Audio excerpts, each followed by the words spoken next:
Assalamualaikum warahmatullahi wabarakatuh. Halo anak-anak soli dan soliha, ketemu lagi dalam pembelajaran bersama guru-guru kalian.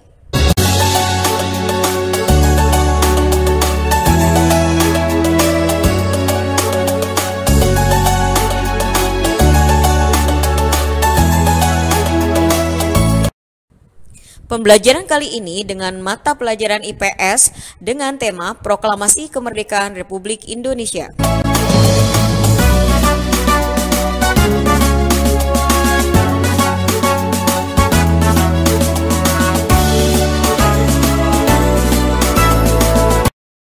Sebelum mulai, mari kita membaca basmalah bersama-sama. Bismillahirrahmanirrahim.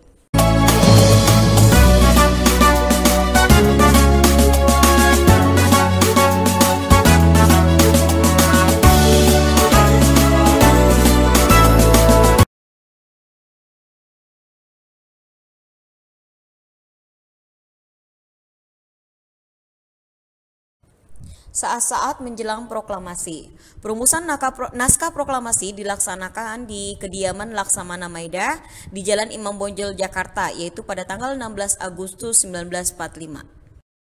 Pembacaan teks proklamasi dilaksanakan di Jalan Pegangsaan Timur nomor 56 Jakarta, sekarang bernama Jalan Proklamasi, yaitu pada tanggal 17 Agustus 1945.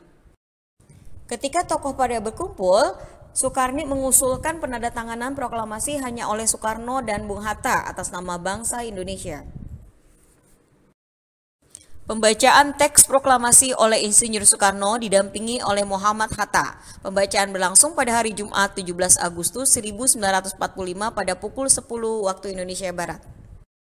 Saat-saat menjelang proklamasi, pengibaran bendera dilaksanakan oleh Latif Hendraningrat dan S. Suhut. Sambutan pengibaran bendera disampaikan oleh Suwiryo yang saat itu menjabat sebagai Wali Kota Jakarta dan Dr. Mawardi setelahnya.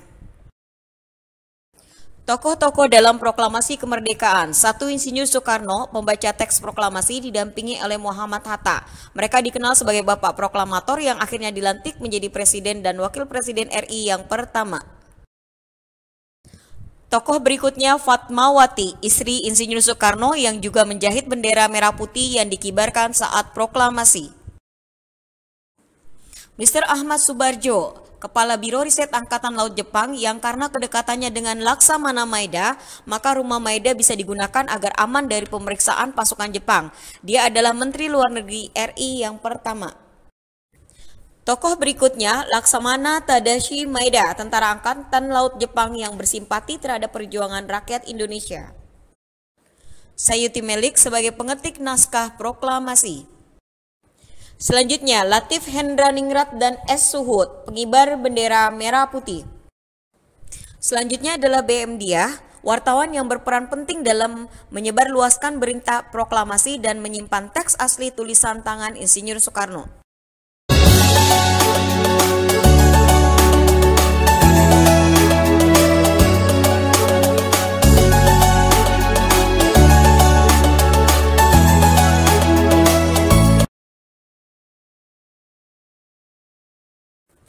Menyerahnya Jepang kepada sekutu.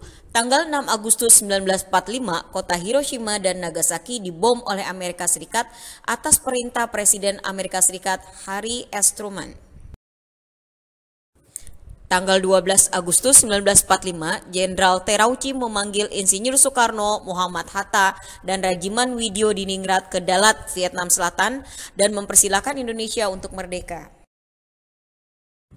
Tanggal 14 Agustus 1945, Jepang menyerah kalah kepada sekutu.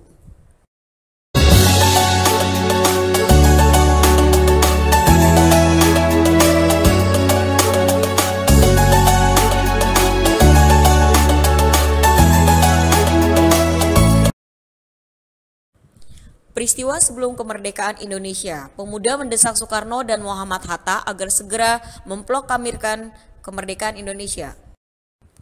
Antara pemuda dan Soekarno terlibat perbedaan pendapat soal waktu kemerdekaan. Soekarno menunggu berita resmi dari Jepang dan para pemuda tidak setuju. Mereka ingin segera mungkin. Antara pemuda dan Soekarno terlibat perbedaan pendapat soal waktu kemerdekaan. Soekarno menunggu berita resmi dari Jepang dan para pemuda tidak setuju. Mereka ingin segera mungkin.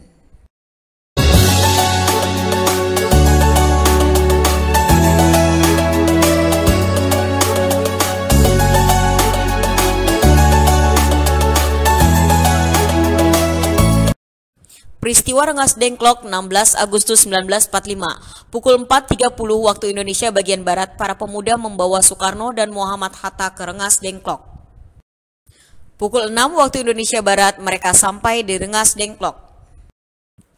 Pukul 16 mengadakan pembicaraan soal pelaksanaan kemerdekaan Indonesia yang bagi kaum pemuda harus segera dilaksanakan.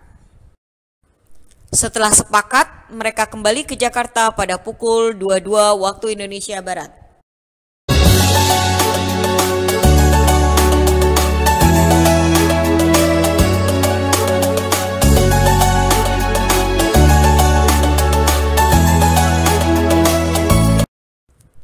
Pukul 23, rombongan Soekarno-Hatta sampai di kediaman Tadashi Maeda untuk menyusun dan menandatangani naskah proklamasi kemerdekaan RI. Pukul 24, naskah mulai disusun dengan ditulis tangan oleh Soekarno saat itu, lalu kemudian diketik ulang oleh Sayuti Melik. Pada tanggal 17 Agustus 1945, pukul 5 pagi, membahas tempat dan waktu pelaksanaan pembacaan teks proklamasi. Kesepakatan pembacaan dilaksanakan di Pegangsaan Timur nomor 56 Jakarta pada pukul 10 waktu Indonesia Barat. Setelah memproklamirkan kemerdekaannya, bukan berarti Indonesia langsung merdeka. Pertempuran-pertempuran tetap ada. Salah satunya adalah pertempuran 10 November 1945 di Surabaya. Juga ada serangan dari tentara Belanda yang disebut dengan agresi militer Belanda. Agresi militer Belanda berlangsung 2 kali, yaitu agresi militer Belanda 1 tanggal 21 Juli 1947 dan agresi militer Belanda 2 pada tanggal 18 Desember 1948.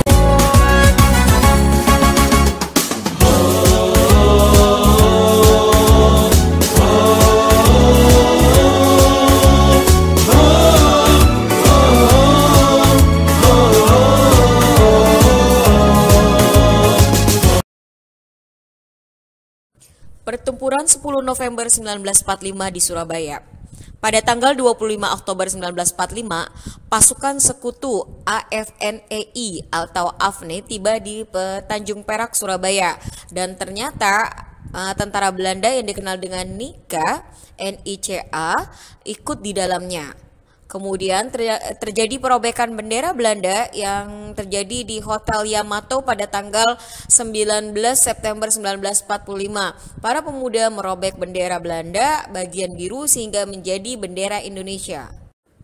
Tanggal 27 Oktober 1945, sekutu menyebarkan pamflet yang memerintahkan agar warga Surabaya menyerahkan senjata milik Jepang kepada sekutu dan Surabaya menjadi tanggung jawab sekutu.